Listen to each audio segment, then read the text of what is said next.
Sedapnya pizza Cik Apple. Sedapnya. Oi. Sedapnya koktel. Apa ni? Hijau-hijau. Aku tak makan sayur. Buah aku suka. Tapi tak ada masa nak beli. Sayur tak makan. Buah tak sempat beli. Pizza burger sempat pula cari. Lepas tu sembang. Nak sihat usus lah.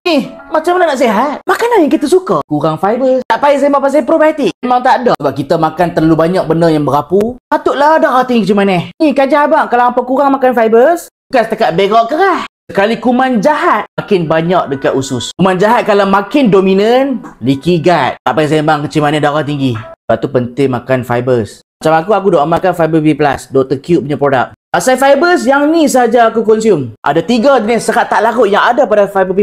Konjac, inulin dan juga psyllium husk.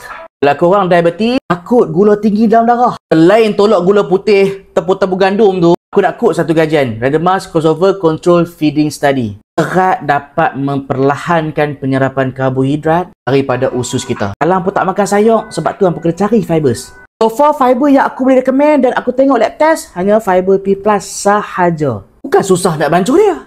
Koyak, tuang, shake. Sedap. Saya ada 5 bilion probiotics. Lactobacillus rhamnosus, Bifidobacterium longum, Streptococcus thermophilus. Semua tu bakteri baik yang akan duduk dekat usus kita. Fiber B+.